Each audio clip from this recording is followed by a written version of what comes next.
Hello students, good afternoon. आज की class में हम हमारा न्यू चैप्टर स्टार्ट करने जा रहे हैं, that is rolling load and influence line. सबसे पहले इसमें हम पढ़ेंगे अब इन्फ्लुएंस लाइन के बारे में। अभी तक हमने स्कूल स्टडीज़ में भी और कई जगह पर ग्राफ से रिलेटेड बहुत सारे क्वेश्चंस किए हैं। आपको मालूम होगा हम बार चार्ट्स वगैरह और ग्राफ के रूप में कई सारी चीज़ों को इंटरप्रेट करते हैं। उसी टाइप से हमें इन्फ्लुएंस लाइन भी अब पढ़ना है। इन्फ्लुएंस लाइन क्या है? एक टाइप का ग्राफ ही है जो हमने अभी पिछले क्वेश्चंस में शियर फोर्स, बेंडिंग मोमेंट वगैरह वगैरह निकाले। हमने देखा होगा ये एक कांस्टेंट रेट से घटते बढ़ते रहते हैं, तो इनके बीच में एक रिलेशन होता है, जिस रिलेशन को लेकर हम यहाँ पर एक ग्राफ प्लॉट करते हैं। तो सबसे पहले हम समझ लेते हैं इन्फ्लुएंस लाइन एक्चुअली है क्या। So the influence line or the graph that represent a function like reaction at support, shear force at a section, the bending moment at a section of a structure, etc. for various positions of unit load on the span of a structure is called an influence line diagram for the function represented. That means influence line क्या है? ये एक type का curve या graph है जो कि क्या रिप्रेजेंट करता है? फंक्शंस को रिप्रेजेंट करता है। किन कौन कौन से? रिएक्शन एट सपोर्ट, किसी भी सपोर्ट्स पर रिएक्शंस निकालने के लिए, किसी पर्टिकुलर एक सेक्शन पर शियर फोर्स निकालने के लिए, किसी एक सेक्शन पर बेंडिंग मोमेंट निकालने के लिए। हम जो बेंडिंग मोमेंट्स होते हैं उनके इन फंक्शंस को रिप्रेजेंट करता है ना, किसके? For the various position of unit load, किसी भी अलग अलग पोजीशंस पर जो यूनिट लोड कहीं भी हो सकता है उनके केस में जनरेट होने वाले शेयर फोर्स, बेंडिंग मोमेंट और सपोर्ट रिएक्शंस को रिप्रेजेंट करता है कौन? Influence line. So that is called influence line diagram. अब हम देखेंगे influence line diagram for simply supported beam. Simply supported beam के केस में अब हमें कुछ इन्फ्लुएंस लाइन डायग्राम बनाने हैं। 3 केसेस में हमारे पास 3 केसेस में इन्फ्लुएंस लाइन ड्रॉ करना है ना। तो ILD for reaction at supports, हम सपोर्ट रिएक्शंस के लिए ILD ड्रॉ करेंगे। Case 2 ILD for shear force at a section, किसी भी एक सेक्शन पर shear फोर्स के लिए ILD ड्रॉ करेंगे। Case 3 ILD for bending moment at a section. हमें इन 3 कंडीशंस के लिए इन्फ्लुएंस लाइन डायग्राम ड्रॉ करना है, जिसमें हम सबसे पहले स्टार्ट करते हैं ILD for reaction at support. Support reactions हमने पहले भी क्वेश्चंस में निकाली हुई हैं, अब हम वही काम इन्फ्लुएंस लाइन डायग्राम के थ्रू करने जा रहे हैं।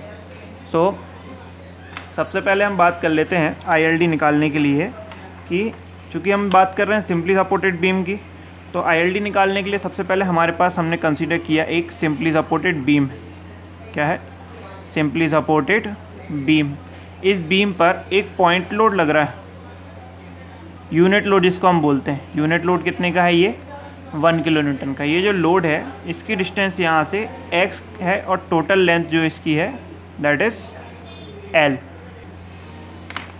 सो we can write it here that consider a simply supported beam, consider a simply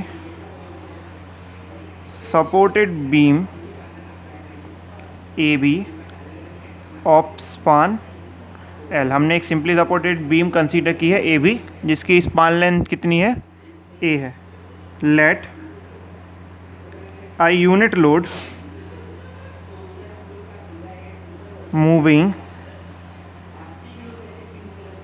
towards left to right of the span.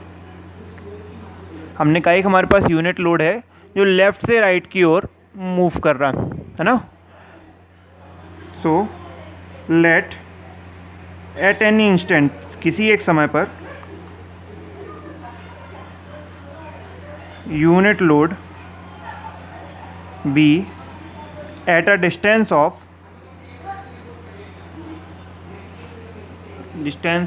x from A. हमने कहा किसी एक टाइम पर हमारा जो यूनिट लोड है वो हमारी बीम के ए एंड से x दूरी पर है।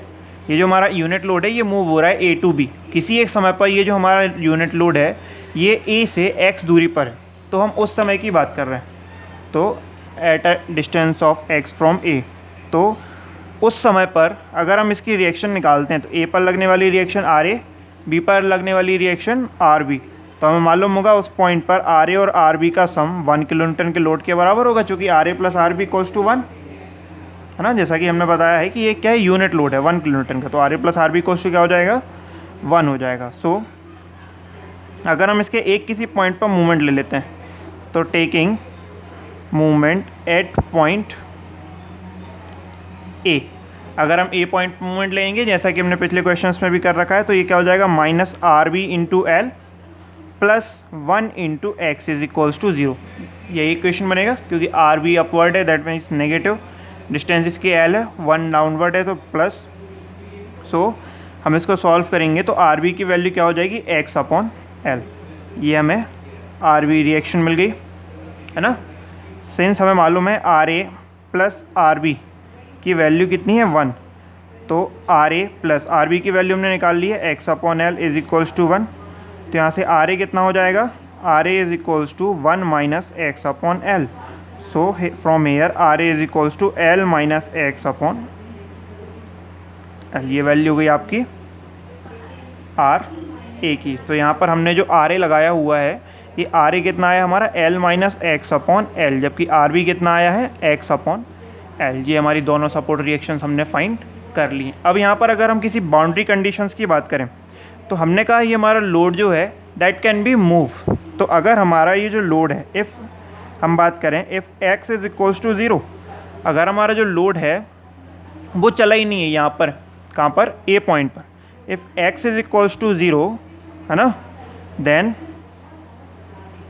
Load is at point A. तो उस पोजीशन पे हमारा जो लोड है वो कहाँ पर होगा, ए पॉइंट पर ही होगा है ना। तो अगर x हमारा 0 है तो उस पॉइंट पोजीशन पर हमारा ए पॉइंट कहाँ होगा, लोड कहाँ होगा, ए पॉइंट पर। तो उस केस में आर ए की वैल्यू क्या हो जाएगी, L minus 0 upon L that is 1। और उसी केस में आर बी की वैल्यू क्या हो जाएगी, आर बी की वैल्यू हो जाएगी एक्स अपॉन एल है दैट इज़ 0 अपॉन एल, तो वैल्यू इज़ 0।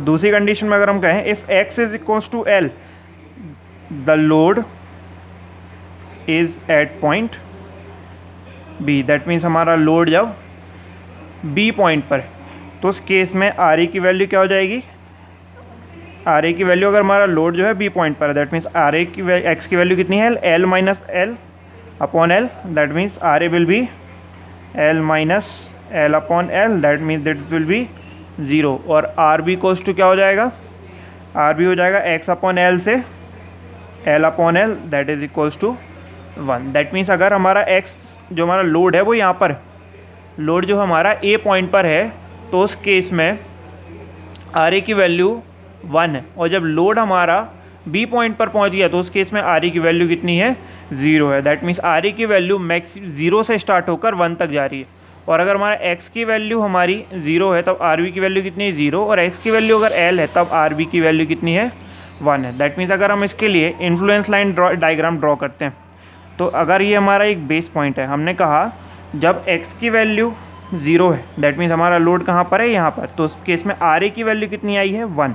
तो हम आर ए को 1 तक रिप्रेजेंट करेंगे, और आर बी की वैल्यू कितनी आई है, 0।